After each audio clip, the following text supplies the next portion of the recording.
Chris?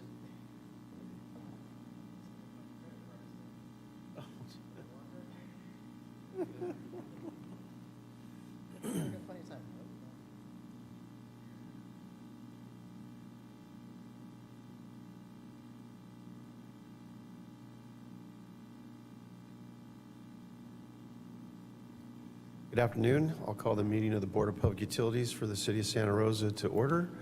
If we may have a roll call, please. Board Member Wright. Board Member Grable. Here. Board Member DeWitt. Here. Board Member Bartholow. Board Member Badenfort. Vice Chair Arnone. Here. Chair Galvin. Here.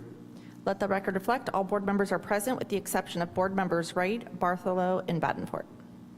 Very good. Good afternoon again. Our first item is a city proclamation for a retiring employee who unfortunately could not be with us today, but I'm going to read the proclamation into the record and we'll see that he gets it. So the proclamation reads, whereas Mike McComb has been a devoted employee of the City of Santa Rosa for more than 28 years, and whereas Mr. McComb started with the City of Santa Rosa on June 12, 1995, in the Utilities Department, bringing with him a robust skill set as an advanced electrician, and whereas Mr. McComb gained a large background of institutional knowledge of the operation and electrical systems of the entire regional water reuse operation during his extensive service, and whereas Mr. McComb was always extremely willing to share his institutional knowledge and his extremely advanced system-specific electrical knowledge with anyone in the regional system, including fellow staff members as well as engineering consultants and construction contractors doing electrical work on the system. And whereas Mr. McComb was known for his very even temper, consistent tact, unparalleled work ethic, and extreme willingness to go above and beyond, especially in difficult and demanding situations. And whereas Mr. McComb had a knack for exhaustive equipment research and making the most out of limited resources, all while holding himself and his team members to the highest safety standards. And whereas Mr. McComb had a high degree of comfort showing his sense of humor, particularly with respect to known staff rivalries between the Giants and the Dodger fans. And whereas Mr. McComb retired on May 3rd, 2024, now therefore be it resolved that the Board of Public Utilities of the City of Santa Rosa does hereby express our sincere and heartfelt appreciation to Mike McComb for his 28 years of distinguished service to the regional water reuse operation, water department, and the community of Santa Rosa. And I happily signed this proclamation and we'll see that he gets it.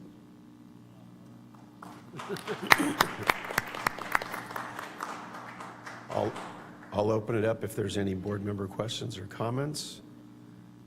Otherwise, we'll open it up for public comment on item 3.1. If you wish to make a comment, please move to the podium. All right, seeing none, that'll take care of item 3.1. We have no statements of abstention, or do we have any statements of abstention by board members? Hearing none. We have no study session. We have the minutes from July 18, 2024. So at this time, we'll take public comment on the minutes approval. If you'd like to make a comment, please move to the podium.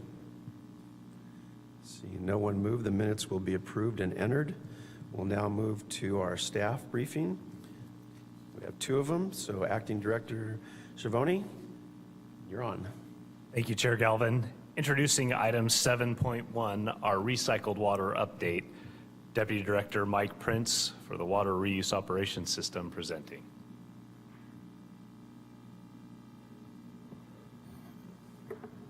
Good afternoon, Chair Galvin, members of the board. For logistical reasons, today there is not going to be a drinking water supply update, so I will just be talking about the recycled water supply update. Jumping right into it, this is a chart that I think many of you have seen before. This shows the flow trend produced in terms of recycled water produced by LTP. The current trend is the black line. That spiked in February. Last year's trend is the red line, and the purple line in the background is the average of 1986 to 2000 22. Vertical axis on the left is million gallons per day, and this is average monthly flow. And then the water year is shown on the horizontal axis on the bottom. And really all there is to point out today is the black line, the current year, has converged with the purple line. So we are really right on the long-term average recycled water production trend right now. Moving on, this is also a chart I think many of you have seen before. On the left, the vertical axis is million gallons. And again, the water year is the horizontal axis on the bottom. The current year in this chart is the red trend, and you can see over on the right-hand side, just before today's date, we were hovering just below 800 million gallons. I think we're in the vicinity of 730 million gallons storage right now. The gray line just below that is the average since the geysers was put online. So we are slightly above average. We are below last year's storage level at this time. Some of that has to do with the temperatures that we've been seeing this summer and when the irrigation season really started. But I'll just draw your attention to the fact that the red line is trending along the same slope as our average, so storage levels are declining as we would expect them to be declining this time of year. One thing that I do want to point out about last year's trend, you can see somewhat of a flattening of the trend between July and August, or basically the month of July. That came about due to the geysers' annual maintenance shutdown. Our annual maintenance shutdown for this year is going to start on Monday, so I do expect to see the red line trending in a more shallower slope for a little bit while the geysers is offline while staff do maintenance. That's really all I have for today, and I would be happy to entertain any questions if you have any. Thank you. I'll open it up for any questions from the board. I want to thank you for the brevity of your report. You're welcome. I can't always guarantee that, but. All right, well, we'll take public comment now on item 7.1. If you wish to make a comment, please move to the podium. Seeing no one, that will conclude our water and recycled water supply briefing. Thank you again, Deputy Director Prinz. That was way too short. Maybe we should talk about Powder Valley or something, just get some more. We'll now move to item 7.2, which is a budget update. Acting Director Schiavone. Thank you, Chair Galvin. Introducing item 7.2, budget update, presented by Nick Harvey, Deputy Director of Water Administration.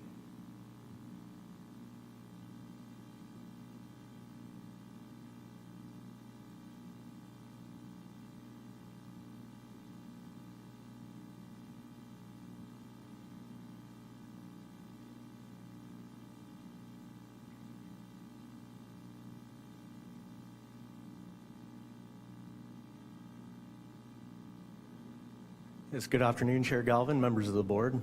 My name is Nick Harvey, Deputy Director of Administration with Santa Rosa Water, and I'm here to give you a short staff briefing on updates to our adopted budget for the current fiscal year, 2024-25. So I thought I'd start with a little background about why we're here today. So the BPU recommended the 24-25 budget to City Council at its meeting on April 4th. Without any increases to salaries and benefits per City Manager's Office and Finance Department guidance. However, at its June 18, 2024 public hearing, the City Council adopted budgets with 7% salary increases incorporated. Later on in June, the city reached agreements with the labor units, solidifying those 7% increases. And as such, I'm here to update the board on Santa Rosa Water's budget for the current year as adopted by City Council.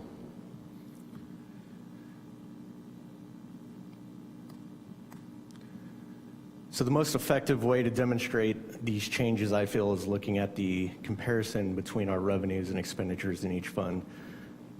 So as of the April 4th recommendation for the water enterprise, we projected a $942,000 surplus. And after taking into account those increases, that surplus is projected to drop to about $318,000 or a $624,000 net impact.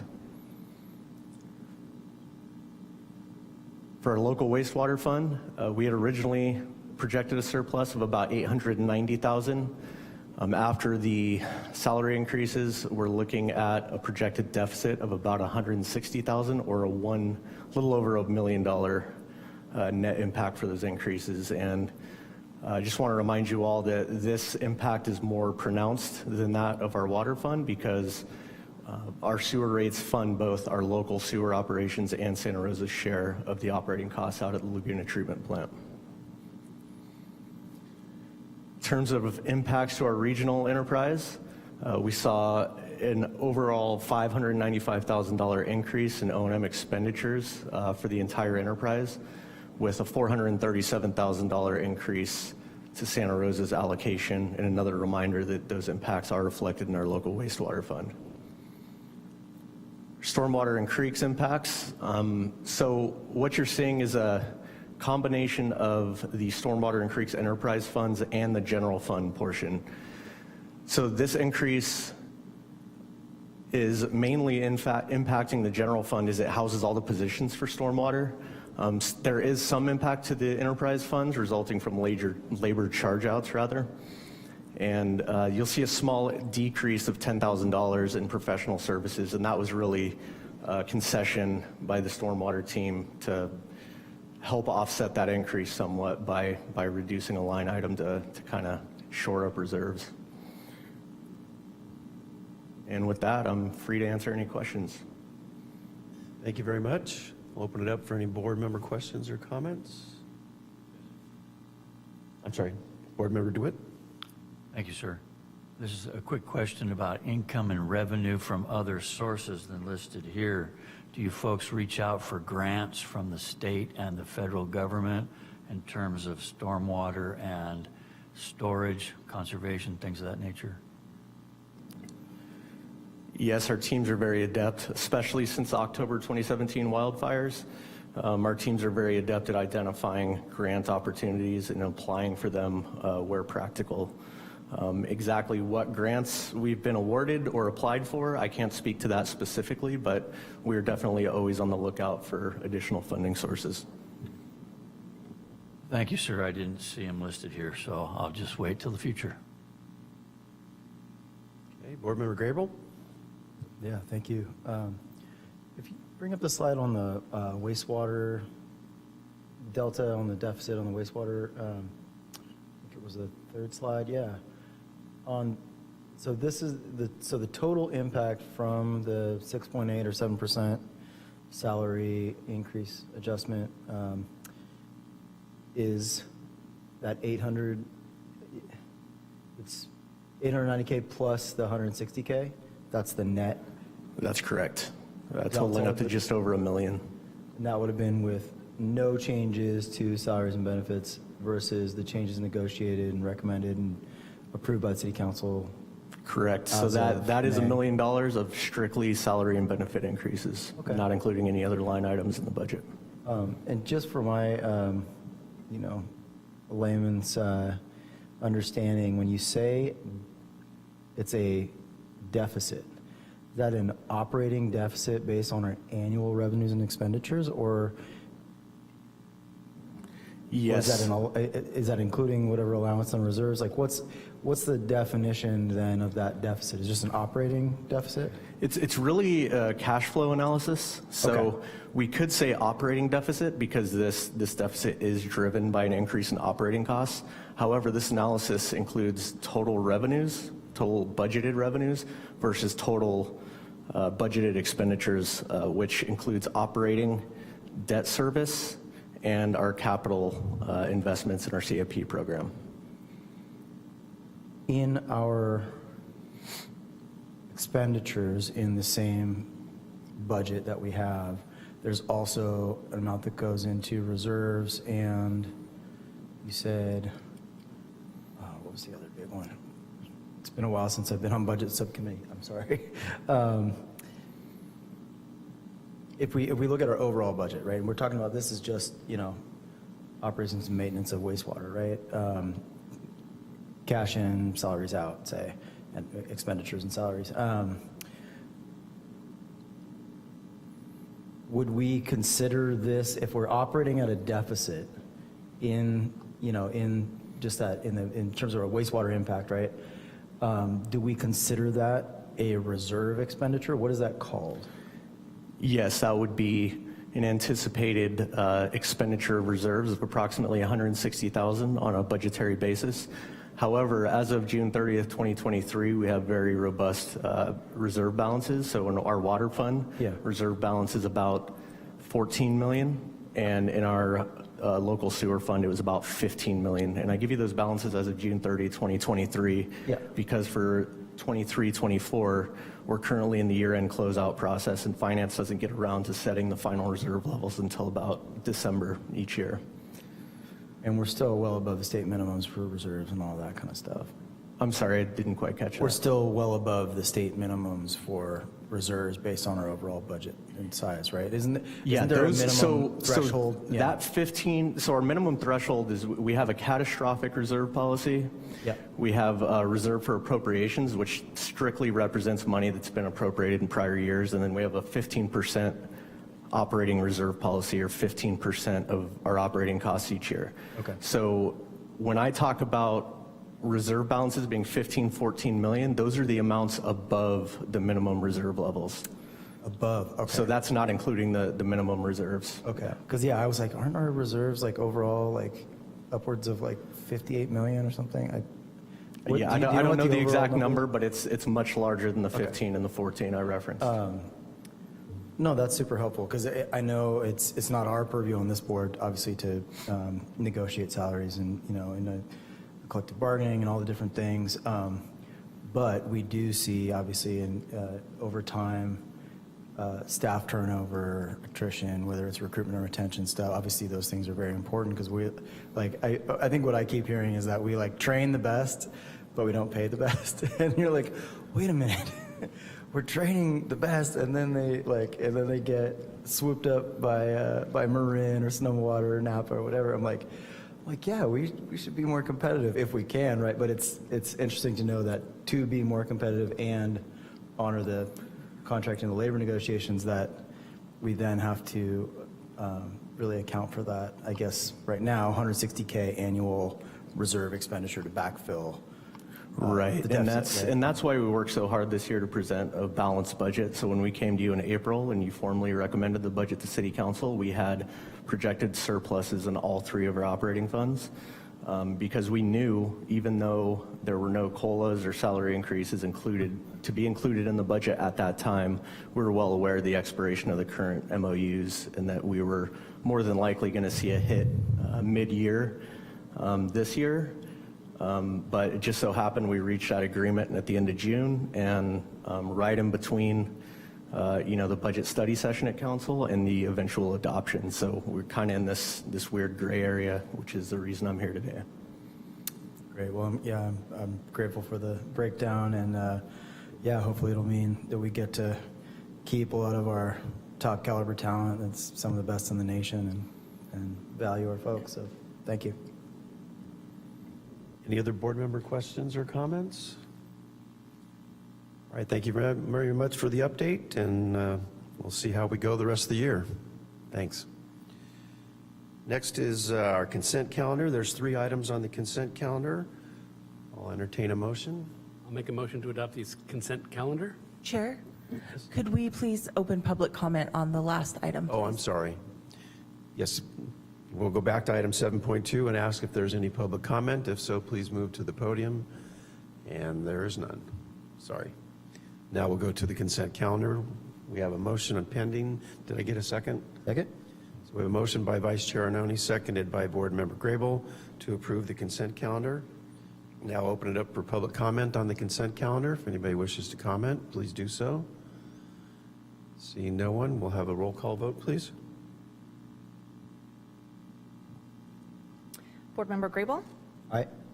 Board Member DeWitt? Yes. Vice Chair Arnone? Aye. Chair Galvin? Aye. Let the record reflect the consent calendar passes unanimously with board members Wright, Bartholow, and Badford absent. Very good, thank you. We have no report items. Item 10 is public comment on non-agenda matters. If you wish to make a comment, please move to the podium. Seeing none. take care of item 10. We have no referrals. We have no written communications. Do we have any subcommittee reports? May I ask a question through the chair? Sure. I'm curious, I've been told I'll be working with the subcommittee on water conservation. And when will that meet? As necessary. I don't think there's a pending meeting, or is there? That's correct. The Water Conservation Subcommittee is as needed, and we don't have a meeting scheduled currently. The reason I ask is the state is about to finalize and approve its water conservation, I guess guidelines is the right term to use. They're calling it conservation as a way of life. So hopefully we'll have a subcommittee meeting sooner than later. You can certainly discuss that with staff, and if appropriate, they'll, I'm sure, arrange for a meeting. That's correct. Thank you, Mr. DeWitt. And staff will be in contact when that next meeting is scheduled to make sure that we can work that within your schedule as well. That's good to know because conservation is already my way of life. Be well. Great. Thank you. Any board member reports? Okay, we'll move to the director's report. Thank you, Chair Galvin. I just wanted to provide a brief update on the electric vehicle fleet infrastructure master plan. The citywide team continues to make progress on the electric vehicle fleet infrastructure master planning efforts that will ensure the city will comply with the statewide mandates that requires large government fleets to transition to zero emission vehicles. The consultant is currently wrapping up the first phase of the project, which will analyze the existing fleet, their use, and prepare a report of currently available battery electric vehicles that are suitable for Santa Rosa's operational fleets. The overview will include light, medium, and heavy-duty EVs. Market information will include battery range, estimated capital cost, charging requirements, and estimated maintenance costs, along with recommendations on replacement timelines. Staff have also been working with a consultant to identify our needs and options for charging management system technologies. Charging management systems are critical for large fleets to be able to prioritize and optimize charging cycles for multiple vehicles according to their intended use, and to be able to accommodate cost savings and electricity tariffs and time of use schedules. In September, the team will kick off the evaluations of different city facilities to identify charging infrastructure requirements and upgrades and resiliency assessments for the additional electrical demands. Thank you. Any questions for Acting Director Schiavone? All right, we'll open it up for public comment on item number 15. If you wish to make a comment, please move to the podium. It's going to be pretty hard since there's nobody here. So that will conclude the director's report, and that'll take care of our agenda for today. I think we may have set a record, and we will adjourn our meeting today in honor of the retirement of Mr. Mike McComb. So we are adjourned.